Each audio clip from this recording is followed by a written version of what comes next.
Bharatiya Janata party અને આમ આદમી party આ બંને પક્ષના ધારાસભ્યોએ જ્યારથી રાજીનામા આપવાની ચેલેન્જબાજી શરૂ કરી છે ત્યારથી પ્રજા કે કોઈ પણ બુદ્ધિજીવીઓ આ બંનેની આ વાતને ફટકારી રહ્યા છે। તેવામાં હવે આ માથાઓની લડાઈમાં કોંગ્રેસ મેદાને આવ્યું છે, પણ આ બળતામાં કોંગ્રેસ ઘી ઉમેરી રહ્યું છે કે પાણી છાંટી રહ્યું છે, જાણીએ અહેવાલમાં। જય હિન્દ, BSI TV ન્યૂઝ પર આપની સાથે હું છું નિધિ ગઢવી। ભાજપ અને આપની લડાઈમાં હવે કોંગ્રેસ મેદાને આવ્યું છે। કોંગ્રેસ નેતા લલિત કગથરાએ હવે આ બંને ધારાસભ્યોની લડાઈને લઈને નિવેદન આપ્યું છે અને જે રીતે દરેક લોકોની પ્રતિક્રિયા છે એ જ રીતે લલિત કગથરા પણ કાંતિ અમૃત્યા અને ગોપાલ ઇટાલિયાની આ ચેલેન્જબાજીને ફટકારી રહ્યા છે। તેમણે એક પત્રકાર પરિષદના માધ્યમથી મોરબીના પ્રશ્નો ઉઠાવવાની સાથે આ બંને નેતાઓને પણ ટકોર કરી છે। સાંભળીએ તેઓ શું કહી રહ્યા છે।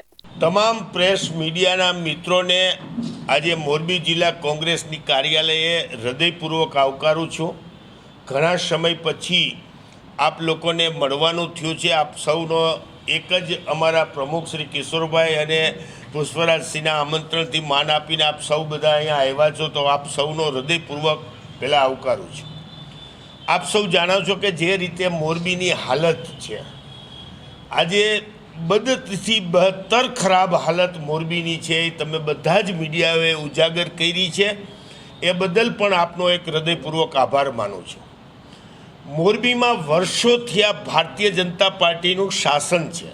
નગરપાલિકામાં પણ ભારતીય જનતા પાર્ટી એ જ શાસન કર્યું છે ને મોરબીનો જે રીતે આડેધડ વિકાસ થયો છે, ભારતીય જનતા પાર્ટીના પદાધિકારીઓએ મોરબીમાં જે કુદરતી પાણીનો નિકાલ હોવો જોઈએ, નિકાલની બંધ કરીને જે બિલ્ડિંગોના ખડકલા કર્યા છે અને જે રીતે મોરબીમાં પ્રજાની ત્રાહિમામ પોકારી જાય એ રીતના રોડ, રસ્તા અને ગટર વ્યવસ્થા છે, એ આપ સૌએ ઉજાગર કરી છે।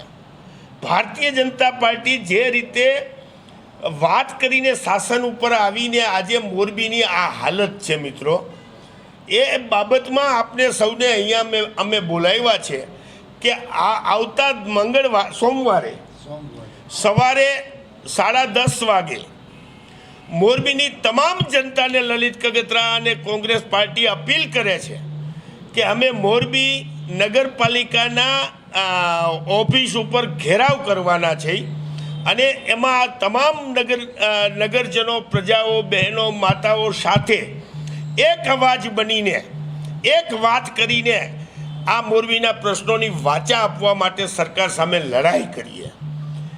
જો આપ સૌ જાણો છો એ રીતે મોરબી શહેરે કાંતિભાઈ અમૃતિયાની ફાંદ ફાટી જાય એટલી લીડ આપી છે। 60,000 મતની લીડ આપ્યા પછી પણ મોરબીની જનતા જે ત્રાહિમામ પોકારી રહી છે, જે સ્વયંભૂ રીતે બહાર આવી રહી છે અને એના પ્રશ્નોની જે વાચા આપે છે, ત્યારે ક્યાંક ને ક્યાંક એને એવું થાય છે કે અમે જે મત આપ્યા છે એનો કોઈ અર્થ અમને દેખાતો નથી ને આજે અમે આ હાલાકી ભોગવી રહ્યા છીએ। એ પછી રવાપર રોડની વાત હોય, વિશીપરાની વાત હોય, મહેન્દ્રનગરની વાત હોય, ચારે બાજુ પ્રજા સ્વયંભૂ રીતે બહાર નીકળીને જે મોરબીના શાસન કરતા લોકોની નિષ્ક્રિયતા, ભ્રષ્ટાચાર અને ભ્રષ્ટાચારથી ખદબદતું મોરબી નગરપાલિકાનો વહીવટ, જેના હિસાબે આજે પ્રજા સહન કરી રહી છે। મારે આપના માધ્યમથી મોરબીની જનતાને એ કહેવાનું છે કે ભલે કોંગ્રેસ પાર્ટીને તમે ક્યારેય પણ પ્રેમ કર્યો હોય, ન કર્યો હોય, મત આપ્યા હોય, આશીર્વાદ દીધા હોય, ન દીધા હોય, પણ કોંગ્રેસ પાર્ટી તમારા પ્રશ્નોમાં લડવા માટે તૈયાર છે। આપને ક્યાંય પણ એવું ન લાગે કે અમે જે પ્રશ્ન છે, અમારી જે મુશ્કેલી છે, એમાં કોંગ્રેસના પાર્ટીના જિલ્લાના પ્રમુખ કિશોરભાઈ ચીખલિયા અને મોરબી શહેરના પ્રમુખ ભાઈ શ્રી પુષ્પરાજસિંહ અને મહિલા પ્રમુખ તરીકે દમયંતીબેન, અમે બધા જ એક ટીમ બનીને આપના પ્રશ્ન માટે લડવા તૈયાર છીએ। જે રીતે મોરબીમાં આપણે આંધળો પ્રેમ કરીને ભારતીય જનતા પાર્ટીને એની ઓકાત કરતાં પણ જાજા મત આપીને જે રીતે ભારતીય જનતા પાર્ટીને બેફામ બનાવી છે, એના હિસાબે જે ભ્રષ્ટાચાર ફૂલીને ફાયલો છે અને જે રીતે રોડ રસ્તાની બેદરકારી અને કોઈ કુદરતી પાણીના નિકાલની વ્યવસ્થા વગર આડેધડ જે બિલ્ડિંગો ખડકાયણી છે અને એ પણ બધા જ ભારતીય જનતા પાર્ટીના સમર્થકો અને એના નેતાઓની બિલ્ડિંગો છે, જેના હિસાબે આપ ચોમાસામાં જોઈ શકો છો કે અવની ચોકડીની શું હાલત હોય છે. આપ ચોમાસામાં જોઈ શકો છો કે માર્કેટિંગ યાર્ડમાંથી એક કેડ સમાનો પાણીનો હોકરો આખા યાર્ડમાંથી હોરો નીકળે છે. કોઈ પાણીનો નિકાલ નહીં સાહેબ. અને આજે સ્ટીલ નાવ રવાપર ચોકડીમાં એવડું મોટું શોપિંગ સેન્ટર પરેશ પટેલનું બની રહ્યું છે કે જ્યાં એક પણ જગ્યાએ પાર્કિંગની વ્યવસ્થા નથી. એવડા મોટા ચોકમાં જ્યાં પાસ થવું એ લોકોને તકલીફ પડે છે, એ ચોકમાં બે ધડક રીતે અતિ ભયંકર મોટું શોપિંગ સેન્ટર બની રહ્યું છે કે જ્યાં પાર્કિંગની કોઈ વ્યવસ્થા નથી. તેમ છતાંય ભારતીય જનતા પાર્ટીના સમર્થક હોય, ભારતીય જનતા પાર્ટીના ફંડ દેનારા હોય એવા લોકોનું બેધડક જે અત્યારે પણ કન્સ્ટ્રક્શન ચાલી રહ્યું છે સ્ટીલ નાવ આપ જોઈ શકો છો, એવા બેફામ કન્સ્ટ્રક્શનને હિસાબે આજે મોરબીની આ હાલત છે.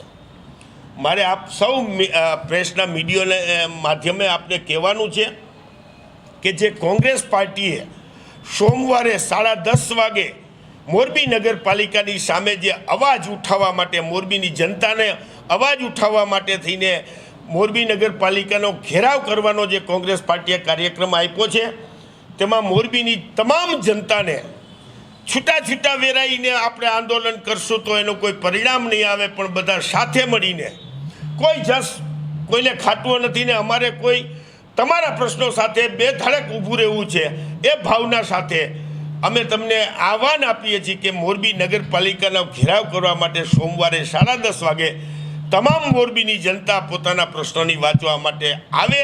અમે તમારી સાથે ઊભા છીએ. તમારા પ્રશ્નો સાથે અમે અડીખમ કોંગ્રેસ અને તમામ નેતાઓ તમારી સાથે આ પ્રશ્ને ઊભા રહેશે. લલિત કાકા, મોરબી નગરપાલિકામાં કોંગ્રેસની સરકાર હતી ત્યારે પણ ઓપરા ઉપર દબાણ હતા, સ્કૂલ બની ગઈ, બિલ્ડિંગ બની, તો કેમ કોંગ્રેસ અત્યારે બુલડોઝર કામગીરી ન કરી? જો મોરબી નગરપાલિકાની અંદર કોંગ્રેસ માત્ર ને માત્ર 3.5 વર્ષ સુધી શાસન કર્યું છે અને 3.5 વર્ષ દરમિયાન કોઈ એવા બિલ્ડિંગો મોટા બની ગયા હોય, એવા પ્લાન થઈ ગયા હોય.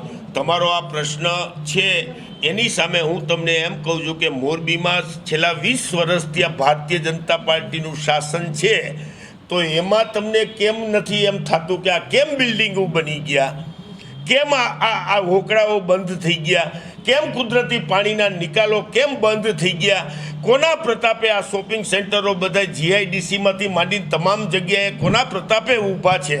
તમે પ્રજાના પ્રતિનિધિ છો, તમે પ્રજાના ચોથો સ્તંભ છો અને મોરબીમાં જે પણ વહીવટ કરતા છે એ તો અમને 3.5 વર્ષ સુધીનું જે શાસન હતું એ કોંગ્રેસને મોરબીમાં એક જ વાર આપેલું અને એ કોંગ્રેસે 3.5 વર્ષમાં બનતા બધા જ પ્રયત્નો કરેલા, પણ વર્ષોથી આ મોરબીમાં શાસન ભારતીય જનતા પાર્ટી કરી રહી છે. જે ભારતીય જનતા પાર્ટીના ધારાસભ્ય કાંતિભાઈ અમૃતિયા મોરબીને પેરિસ બનાવવાની વાત કરતા હતા, એ કાંતિભાઈ અમૃતિયાને મારે કહેવું છે કે આ પેરિસ છે તમારા સપનાનું કે આ નરક છે?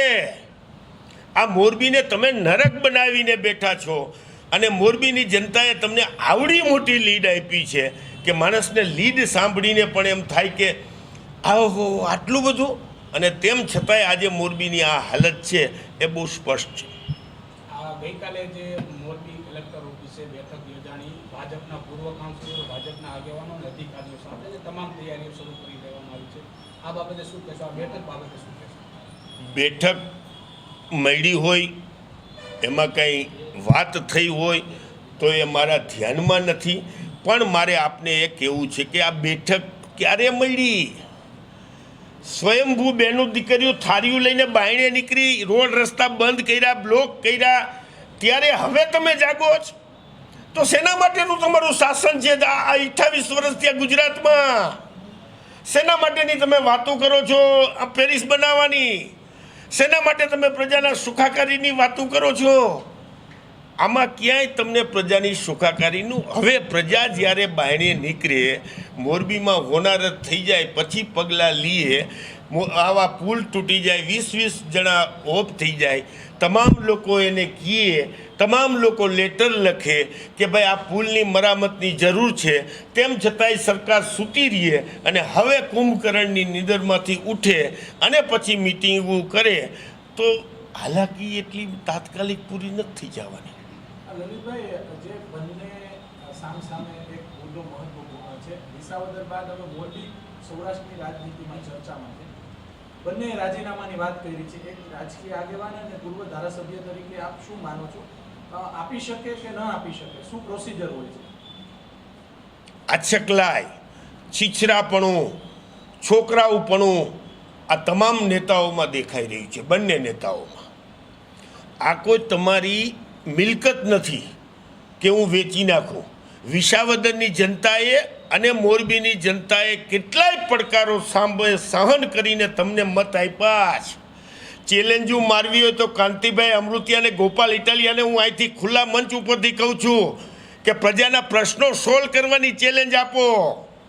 તમારામાં તાકાત હોય તો એમ કહો કે વિસાવદરમાં એક પણ માણસને ગુંડાગીરીથી કોઈ હેરાન નહીં કરે, કોઈ અધિકારી મારા વિસાવદરની અંદર ભ્રષ્ટાચાર લઈ શકે એવી હિંમત નહીં કરે. આવી ચેલેન્જો મારો. તમે હાકાને પૂછ્યા વિના બાથરૂમ જઈ શકવાના નથી અને તમે રાજીનામાની વાત કરો છો. તમને પ્રજાએ મત આપ્યા છે પ્રશ્નો સોલ્વ કરવા માટે. તમને પ્રજાએ જે મત આપ્યા છે એ વિસાવદરની જનતાએ ને મોરબીના જનતાએ આવું નરક બનાવવા માટે નથી આપ્યા. તમને જે પ્રજાએ મત આપ્યા છે એના સોલ્વ કરવા માટે. અને તમે બંને રાષ્ટ્રીય પાર્ટીના ધારાસભ્યો છો. તમને પણ ખબર છે કે તમે તમારા આકાને પૂછ્યા વિના રાજીનામું ન આપી શકો. તમને પણ ખબર છે કે તમે એક સિમ્બોલ ઉપર ધારાસભ્ય બન્યા છો અને સિમ્બોલ એ પાર્ટીના હાઈકમાન્ડને પૂછ્યા વિના રાજીનામું આપી શકવાના નથી. પછી પકડ મુજે જોર આતા હે, મારી નાખું, તોડી નાખું, ફાડી નાખું, કાપી નાખું. આવી રીતે પ્રજાને ગુમરાહ કરીને મોરબી જે આજે નરક બની ગયું છે એમાંથી પ્રશ્નો દૂસરી જગ્યાએ ખ્યાંચ કરવા માટે તમારા નેતાઓની જે આછકલાયું છે, તમારા હાઈકમાન્ડની, એ જ રીતે તમે અત્યારે વર્તી રહ્યા છો.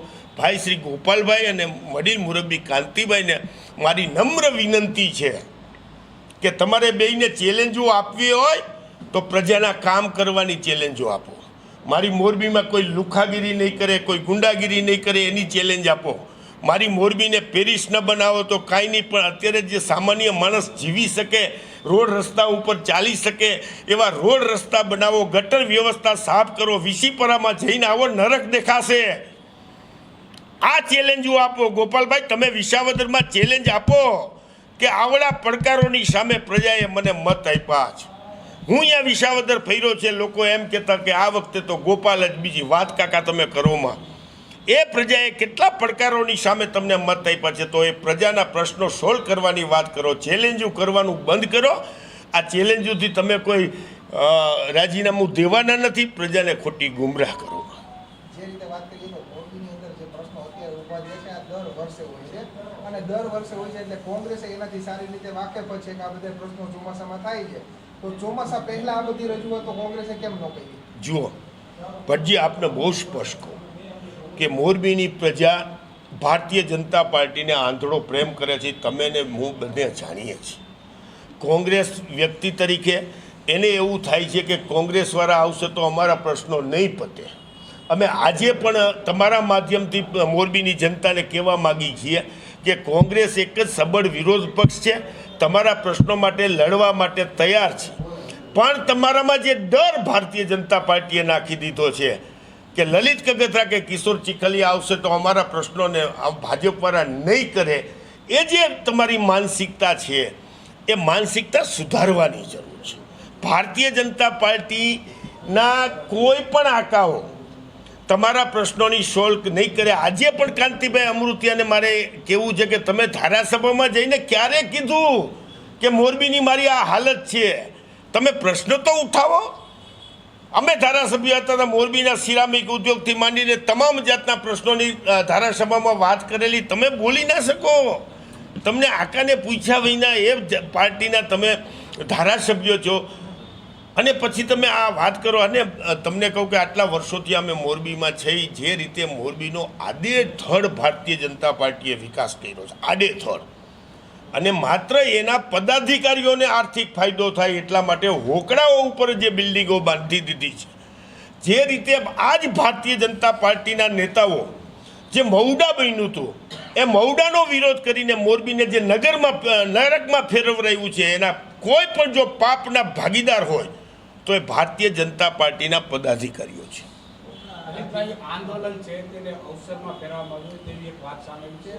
આંદોલન આ આંદોલન જે થયા એને ભારતીય જનતા પાર્ટી અવસરમાં ફેરવવાની તેવી વાત સામે આવી છે. જેનું કારણ છે ગઈકાલે જે બેઠક થઈ તેમાં માત્ર ભારતીય જનતા પાર્ટીના પૂર્વ કાઉન્સિલરો હતા અને આગામી મહાનગરપાલિકાની ચૂંટણીને લઈને અત્યારથી આ તબતો ઘડવામાં આવ્યો તેવું સામે આવ્યું છે. આ બાબતે શું કહેશો? કોંગ્રેસના કોઈ પૂર્વ કાઉન્સિલરો આ બેઠકમાં સામેલ ન હતા. જો બેઠક કોને બોલાવી, શું હેતુથી બોલાવી, કોને ઇન્વિટેશન આપ્યું, એ કાંઈ હું જાણતો નથી. અમને બોલાવ્યા નથી એટલે અમે અહીંયા જાય નહીં, પણ અમે પ્રજાની સાથે ઊભા છીએ એ મેસેજ હું આપના મારફતે પ્રજાને આપવા તૈયાર છું. હું અને મારા બંને પ્રમુખો, બહેન મહિલા પ્રમુખ સહિત કોંગ્રેસની સમગ્ર ટીમ મોરબીની જનતા માટે ખડા પગે ઊભી છે.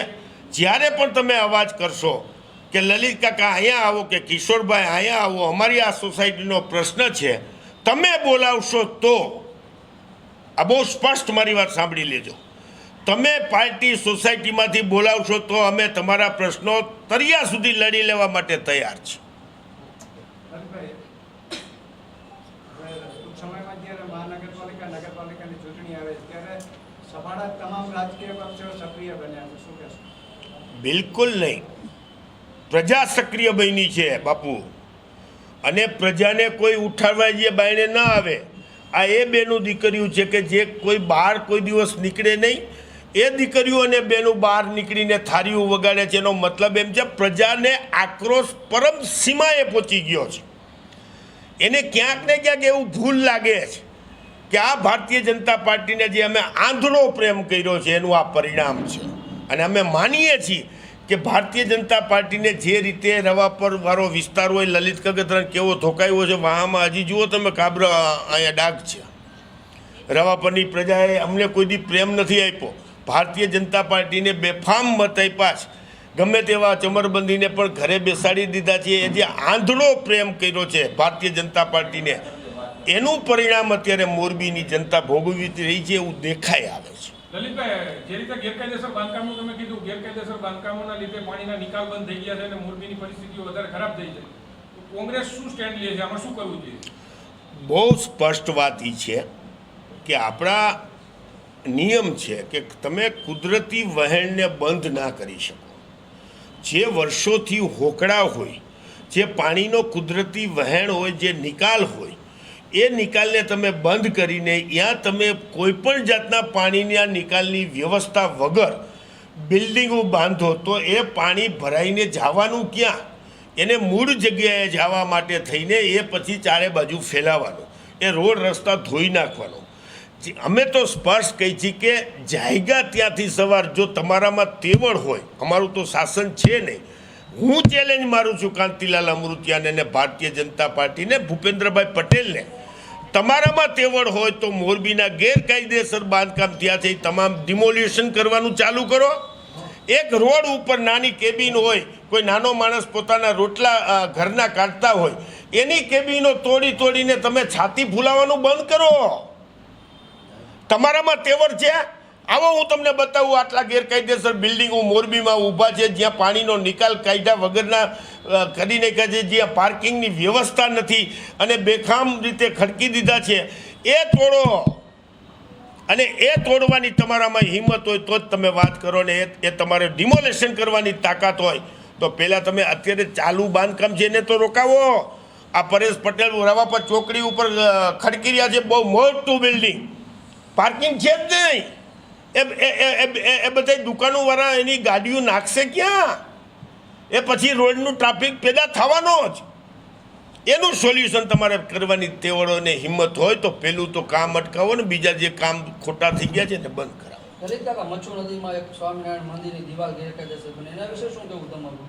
સ્વામિનારાયણ મંદિર હોય કે ગમે તે મંદિર હોય, ગેરકાયદેસર લલિત કગથરાનું હોય તો તોડી નાખવાની હિંમત હોવી જોઈએ શાસનકર્તાઓ પાસે. આપની સરકાર આવશે જો આગામી દિવસોમાં નગરપાલિકામાં, તો આ તમામ બાંધકામમાં ગેરકાયદેસર એના ઉપર ડિમોલેશન હાથ ધરશે? કાયદેસરનું જે ગેરકાયદેસર હશે એની સામે કાયદા કરી અને એની સામે ડિમોલેશનથી માંડીને તમામ કામગીરી કરવામાં આવશે. નાના માણસો માટે રોજીરોટી માટેની એક વ્યવસ્થા અલગથી કરવામાં આવશે કે જે જગ્યાએ એ લોકો પોતાની કેબિનું રોકડિયું રાખીને કામ ધંધો કરી શકે, એના રોટલા નીકળી શકે એવી એક વ્યવસ્થા, એક જગ્યા, એક સ્પેસ નક્કી કરશું અને એ સ્પેસ ઉપર એ લોકો લઈ અને એનું પોતાની જેવી રીતે માર્કેટ ભરાય છે એવી રીતે એની વ્યવસ્થા થઈ શકશે. લલિત કગથરાના નિવેદન વિશે તમારું શું માનવું છે અમને કમેન્ટ કરીને ચોક્કસથી જણાવજો. આવા જ વધુ અહેવાલો સાથે મળતા રહીશું. તમે મારી YouTube ચેનલને સબસ્ક્રાઇબ કરવાનું અને અમને Facebook અને Instagram પર ફોલો કરવાનું ભૂલશો નહીં. બાકી અવનવી અપડેટ્સ માટે આપ જોતા રહો BSN TV ન્યૂઝ. નમસ્કાર.